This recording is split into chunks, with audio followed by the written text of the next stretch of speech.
Les menaces nucléaires de Poutine sont finalement allées trop loin. Et maintenant même, la Chine lui dit d'arrêter. Le 19 novembre, Poutine a mis à jour la doctrine nucléaire de la Russie, déclarant que toute grande attaque, nucléaire ou conventionnelle, pourrait justifier une frappe nucléaire russe. Il a averti que la Russie pourrait nucléariser l'Ukraine et ses alliés, comme les États-Unis ou le Royaume-Uni, s'ils continuent à soutenir Kiev. Le but était d'intimider l'Occident pour le faire reculer. Mais au lieu d'intimidation, Poutine a reçu une gifle de la part de la Chine. Oui, la Chine en a assez de la rhétorique nucléaire imprudente de Poutine et vient d'émettre son avertissement le plus fort à ce jour. Cessez vos menaces d'armes nucléaires, ou vous en subirez les conséquences. Venir de l'un des rares alliés restants de la Russie, cet avertissement est un coup majeur à l'image de Poutine et à sa relation déjà fragile avec Pékin. Pourquoi la Chine en a assez? Et quelles en sont les conséquences pour l'avenir de la Russie? Passons directement au sujet principal, en commençant par l'avertissement. Le 4 novembre, Politico a rapporté que le président chinois Xi Jinping avait formulé sa critique la plus directe à ce jour de l'opération militaire spéciale de Poutine. Xi a été averti quelques semaines avant que la Russie n'officialise sa nouvelle doctrine nucléaire, semblant avoir eu connaissance des événements à venir. Xi a dit à Poutine qu'il ne devrait pas recourir à l'utilisation d'armes nucléaires pour renverser l'Ukraine. Il a même appelé Olaf Scholz, le chancelier allemand, à pousser pour des pourparlers de paix entre l'Ukraine et la Russie dès que possible. Selon Xinhua, l'agence de presse d'État chinoise, XI, a appelé la communauté internationale à s'opposer à l'utilisation ou à la menace d'utilisation d'armes nucléaires. Il a souligné que le monde devrait affirmer que les armes nucléaires sont inutilisables et qu'une guerre nucléaire est impossible, pour prévenir une crise nucléaire. En apparence, c'est un appel général aux nations dotées de l'arme nucléaire, pour se calmer. Cependant, la Russie est la seule nation capable de lancer des frappes nucléaires qui fait des menaces actuellement. Il est donc facile de voir cela comme Xi envoyant indirectement un message à Poutine qu'il doit se calmer sur la rhétorique. Xi n'a pas dit à Poutine qu'il était temps de se retirer. Encore une fois, l'approche indirecte de la Chine ressort. L'appel de Xi à Scholz pour superviser les pourparlers de paix est un autre message voilé à Poutine, qu'il est temps de mettre fin à son opération militaire spéciale. Ces avertissements voilés ont montré que Pékin devenait de plus en plus méfiant face au désir de Poutine d'utiliser l'arsenal nucléaire russe pour arriver à ses fins. Mais comme nous le savons, Poutine n'a pas écouté. Le 19 novembre, il a instauré une nouvelle doctrine menaçant clairement les États-Unis, le Royaume-Uni et la France, pays dotés d'armes nucléaires, qu'il lancerait contre eux, et l'Ukraine, s'il s'y sentait contraint. Le président Xi était mécontent. Et c'est ce qui a poussé Pékin à émettre son dernier avertissement à la Russie. Le 29 novembre, 10 jours après l'officialisation par Poutine de la nouvelle doctrine russe, le porte-parole du ministère des Affaires étrangères chinois, Mao Ning, a clarifié lors d'une conférence de presse la position nucléaire de la Chine. La Chine porte une attention particulière aux risques nucléaires déclenchés par la crise ukrainienne et a réitéré à maintes reprises que les armes nucléaires ne devraient pas être utilisées et qu'une guerre nucléaire ne doit pas être menée, a-t-elle déclaré. Mao a ajouté que la Chine encourage toutes les parties à rester calmes et à faire preuve de retenue face au rapport, indiquant que les États-Unis envisagent de renvoyer des armes nucléaires en Ukraine comme mesure de dissuasion contre la Russie. Des efforts conjoints sont nécessaires pour apaiser la situation par le dialogue et la consultation, afin de réduire les risques stratégiques. Ces deux avertissements montrent la Chine tentant de maintenir sa supposée neutralité face à la guerre. Seulement, cette maintenance est teintée d'un peu de peur. Pékin pense peut-être que Poutine vacille avec ses dernières menaces nucléaires. Et si c'est le cas, la Chine ne veut même pas envisager d'être du côté du pays, qui plonge le reste du monde dans une guerre nucléaire. Le Kremlin écoutera-t-il les préoccupations de la Chine? Il pourrait y être contraint. On pense d'ailleurs que dès juillet 2023, la Chine a demandé à Poutine de modérer sa rhétorique nucléaire. Selon The Guardian, lors d'une visite d'État à Moscou, Xi a eu une conversation privée avec Poutine, l'exhortant à ne pas utiliser d'armes nucléaires en Ukraine. À l'époque, le Kremlin a rapidement dissipé ces rumeurs. Le porte-parole de Poutine, Dmitri Peskov, a refusé de confirmer si Xi avait transmis un message anti-nucléaire lors de sa visite à Moscou, en réponse aux questions des journalistes. Mais ce déni ne signifie pas grand-chose. La Russie utilise la propagande et la ruse pour tenter de subvertir les nouvelles qu'elle n'aime pas voir dans les médias. Il y a de fortes chances que Xi ait lancé un avertissement à Poutine en juillet 2023, à huis clos. La Russie n'a pas écouté.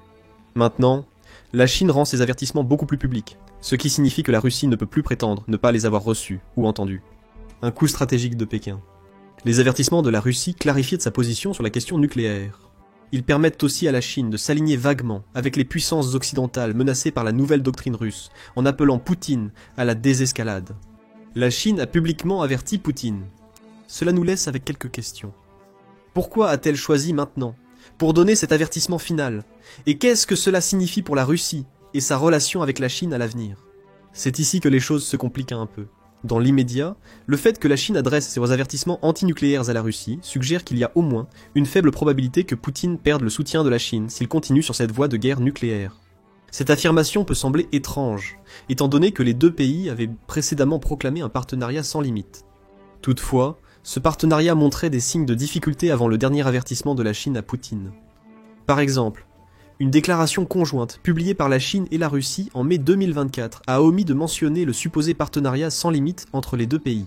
C'était notable, car la déclaration commémorait le 75e anniversaire de l'établissement des relations diplomatiques entre les deux pays.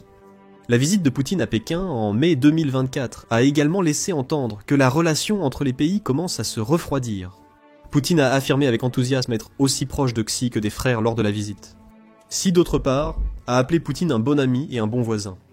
Une déclaration positive de Xi qui considère Poutine comme un ami plutôt qu'un frère. Il est plus facile de rompre les liens avec des amis qu'avec la famille. Ces signes de fissure dans la relation sont inquiétants pour la Russie. C'est particulièrement le cas, étant donné que la Russie compte sur la Chine, comme l'un de ses principaux partenaires commerciaux, à la suite des sanctions que l'Occident a imposées contre elle depuis février 2022. Le commerce bilatéral entre les pays était de 240 milliards en 2023. Il semble que 2024 va avoir des niveaux similaires, avec Reuters rapportant que le commerce entre les deux s'élevait à 202 milliards 200 millions de dollars entre janvier et octobre 2024. Il convient également de noter que la Chine fournissait à la Russie des composants à double usage pour la plupart de l'opération militaire spéciale de Poutine. Ces composants ont généralement des fins commerciales, mais peuvent aussi avoir des usages militaires. Grâce à cette version astucieuse du commerce, la Chine a réussi à éviter d'envoyer des armes à la Russie, tout en donnant à Poutine ce dont il a besoin pour construire son propre équipement. Tout cela est un commerce dont la Russie a désespérément besoin compte tenu de son économie mal en point et de son armée en déclin, et c'est un commerce qui pourrait disparaître complètement si Poutine met à exécution ses menaces nucléaires. Après tout, le commerce de la Chine avec l'Occident subirait un coup massif si elle restait alliée à une Russie lançant des armes nucléaires. Les avertissements de Xi à Poutine ont donc une dimension financière. Cessez la rhétorique nucléaire, sinon la Chine pourrait rediriger ailleurs les milliards de dollars investis dans l'économie russe. La situation était préoccupante pour Poutine, d'autant plus que la nouvelle doctrine nucléaire russe est en total désaccord avec l'approche de la Chine concernant ses armes nucléaires. Dans le monde idéal de Poutine, la Chine renforcerait sa menace nucléaire contre l'Occident. Sa menace n'avait pas besoin de beaucoup de renforcement. En juillet 2024, la Russie maintient un arsenal nucléaire de 5580, selon l'Association de contrôle des armes. Environ 1500 de ces armes nucléaires sont déployées stratégiquement, avec 4380 armes nucléaires tactiques et 1200 en cours de retraite, constituant les chiffres. Cependant, l'ajout des 500 armes nucléaires de la Chine à ce décompte, ainsi que le supplément de 1000 qu'elle prévoit de construire entre maintenant et 2035, donnerait encore plus de crédibilité aux menaces nucléaires de Poutine. Le problème est que la philosophie nucléaire de la Chine diffère de celle de la Russie. La Chine maintient une politique de non-première utilisation, refusant catégoriquement d'utiliser l'arme nucléaire, sauf si elle est attaquée en premier par des armes nucléaires. Elle a adopté cette politique depuis qu'elle est devenue capable de nucléaire en 1964 et l'a réaffirmée en juillet 2024. En fait, seule la Chine et l'Inde, parmi les nations nucléaires, ont mis en place ce type de politique. Réfléchissez à la signification de la nouvelle doctrine nucléaire russe dans ce contexte. Poutine autorise maintenant l'utilisation d'armes nucléaires en réponse à des frappes conventionnelles de grande ampleur ou à des attaques nucléaires. Il est prêt à attaquer des nations non nucléaires comme l'Ukraine. Sa doctrine stipule également que la Russie se réserve le droit de lancer des frappes préventives si ses systèmes détectent même une once d'envoi de missiles nucléaires en sa direction. Ce sont toutes des politiques que la Chine s'oppose diamétralement, et Pékin ne veut pas travailler avec une nation qui lancerait des armes nucléaires et poserait des questions plus tard. Il existe des différences philosophiques claires sur la nature des armes nucléaires, et leur utilisation entre la Chine et la Russie. Cela met en perspective l'avertissement final de la Chine à la Russie. Cela signifie à Poutine qu'il ne soutient pas sa nouvelle doctrine, et pourrait se retirer de leur partenariat s'il exécute ses menaces contre l'Ukraine et l'Occident. Xi espère que cela suffira à persuader Poutine d'abandonner ses menaces nucléaires. Ce n'est qu'en janvier 2022 que la Chine, la Russie, les États-Unis, la France et le Royaume-Uni ont conjointement déclaré qu'une guerre nucléaire devrait être évitée. Selon Reuters, le Kremlin a publié une déclaration. Il a vu les 5 dire qu'une guerre nucléaire ne peut pas être gagnée et ne doit jamais être menée. Étant donné les conséquences considérables de l'utilisation nucléaire, nous affirmons que les armes nucléaires, tant qu'elles existent, devraient servir à des fins défensives, dissuader l'agression et prévenir la guerre. Un peu plus d'un mois après, Poutine a lancé son opération militaire spéciale. De nombreuses déclarations qu'il a faites durant les 3 années suivantes contredisent l'esprit de cette déclaration conjointe. La Chine souhaite que la Russie cesse ses menaces nucléaires et limite de plus en plus son soutien à la Russie pour raisonner Poutine. Ainsi, nous constatons des divergences philosophiques et des signes de division dans les relations sino-russes, annonçant l'avertissement final de Pékin. La Chine pourrait discrètement signaler qu'elle rompra ses liens avec la Russie si Poutine utilise l'arme nucléaire. Mais la médaille a un revers. La Chine est préoccupée par la Russie. Il n'y a aucun doute à ce sujet, mais elle est également préoccupée pour elle-même. Sa proximité avec la Russie signifie qu'elle sera traitée comme une complice par l'Occident si Poutine utilise des armes nucléaires. C'est une chose que Pékin ne peut pas se permettre. La Chine montre à nouveau des signes de méfiance quant à la réaction de l'Occident si la Russie utilisait une arme nucléaire. Prenez ce qui se passe dans l'Indo-Pacifique comme exemple. Au second semestre 2024, les États-Unis ont renforcé leur politique de dissuasion étendue avec le Japon et la Corée du Sud. En septembre, les États-Unis ont rencontré les deux pays, menant à une réaffirmation et une expansion des engagements pris par les trois pour créer une stabilité régionale dans l'Indo-Pacifique. Ces accords de dissuasion étendue placent la Corée du Sud et le Japon sous protection nucléaire américaine, limitant la capacité de la Chine à être le grand acteur de puissance de l'Indo-Pacifique grâce à son arsenal nucléaire. C'est inquiétant pour la Chine. Pékin s'inquiète de la présence accrue de Washington dans une région qu'il souhaite dominer. Poutine, allié à la Chine, menace d'utiliser l'arme nucléaire, poussant les États-Unis à renforcer leurs engagements défensifs mondiaux, notamment dans l'Indo-Pacifique. Si Poutine persiste, la Chine devra composer avec une présence américaine accrue dans sa région par rapport à maintenant. L'avertissement de Xi à Poutine prend une nouvelle dimension. Il ne demande pas seulement à la Russie de cesser ses menaces nucléaires pour des raisons philosophiques, mais prévient aussi, Poutine, que celle-ci crée davantage de difficultés pour la Chine. Cette nouvelle n'est pas bonne pour une relation déjà fracturée. La Chine étant plus susceptible d'abandonner la Russie que de laisser les politiques de Poutine affecter sa position dans l'Indo-Pacifique. D'autres politiques américaines, notamment les sanctions, préoccuperont également la Chine. Les États-Unis et leurs alliés occidentaux ont efficacement sanctionné la Russie. Castellum dit que l'Occident a placé 19 535 sanctions sur la Russie, en plus des 2695 qu'il avait en place avant la guerre, entre février 2022 et août 2024. D'autres sanctions américaines ont suivi, affectant les banques russes, traitant des transactions internationales, notamment celles gérant les ventes clés de pétrole et de gaz du pays.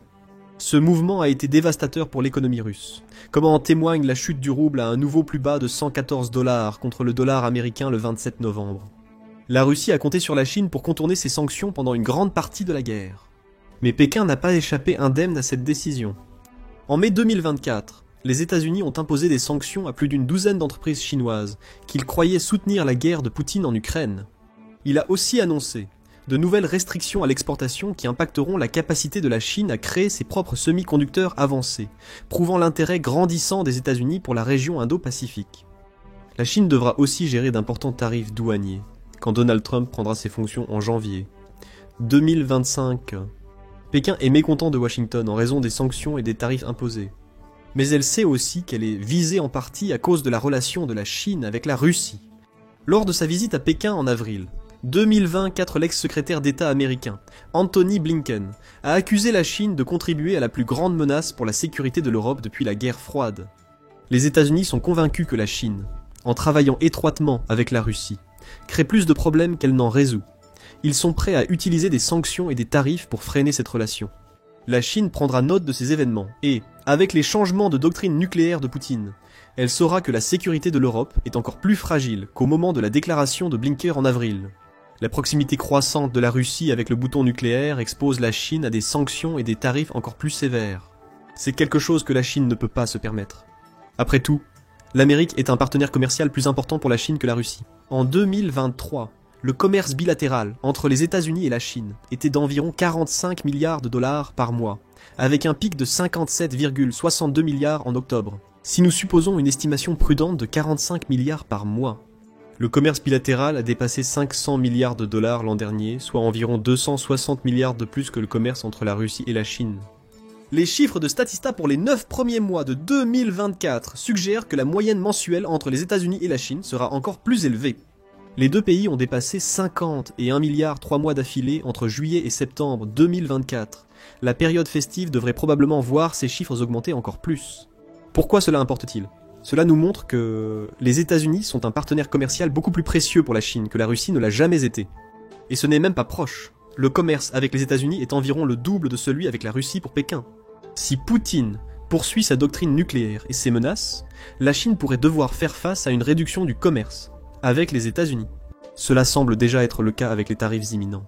Xi espère que cet avertissement à Poutine suffira pour permettre à la Chine de négocier un meilleur accord avec Trump lorsqu'il prendra ses fonctions. Poutine est en train de nuire à la relation économique la plus profitable de la Chine. Xi ne peut pas accepter cela, alors il avertit Poutine de rester à l'écart des armes nucléaires. C'est aussi pourquoi la Chine a évité le pacte de défense coopératif que la Russie a créé avec la Corée du Nord. Ce pacte rend la Chine mal à l'aise. Alors que la Russie et la Corée du Nord renforcent leurs liens pour résister à ce qu'ils appellent l'Occident dirigé par les États-Unis, la Chine s'inquiète de son influence. Elle voit la Russie empiéter, sapant sa propre capacité à contraindre la Corée du Nord à prendre les mesures qu'elle préfère. Il est clair que Pékin commence à percevoir la Russie comme une menace.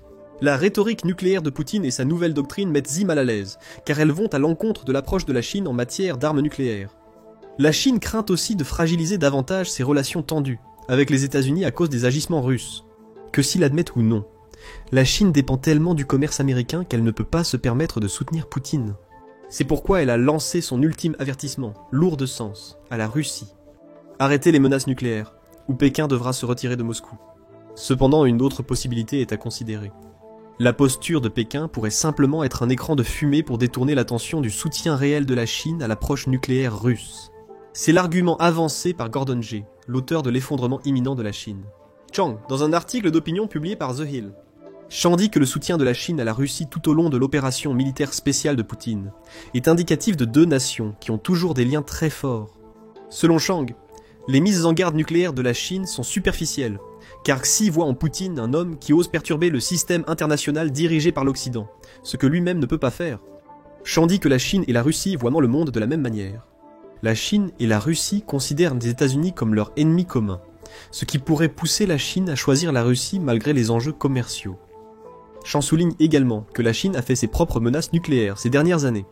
Lorsque le Japon a déclaré en juillet 2021 qu'il défendrait Taïwan contre une invasion chinoise, Xi a sorti la rhétorique nucléaire. Il a fait de même lorsque l'Australie a rejoint l'Australie, les Royaumes-Unis, les États-Unis, aux côtés des États-Unis et du Royaume-Uni, un mois plus tard. Ne vous y trompez pas, le président de la Chine n'hésite pas à brandir le poids nucléaire de la Chine lorsqu'il estime que c'est nécessaire. La différence entre Xi et Poutine est que Xi semble comprendre qu'il ne fait que postuler que les actions de son ennemi pourraient conduire à une guerre nucléaire. Poutine le dit clairement, tout en mettant en place les mécanismes lui permettant de lancer des ogives nucléaires dans des situations non nucléaires. C'est une préoccupation majeure pour un président chinois qui a des ambitions d'influencer la géopolitique mondiale à sa manière. C'est aussi pourquoi la Chine a lancé son ultime avertissement à Poutine. Que pensez-vous des relations actuelles entre la Chine et la Russie ? La nouvelle doctrine nucléaire de Poutine a-t-elle créé une fracture irréparable entre les deux nations ? Verrons-nous le président Xi faire volte-face sur son soutien à Poutine, si le leader russe se penche encore plus sur sa posture nucléaire ? Dites-nous ce que vous pensez dans les commentaires, et merci comme toujours de regarder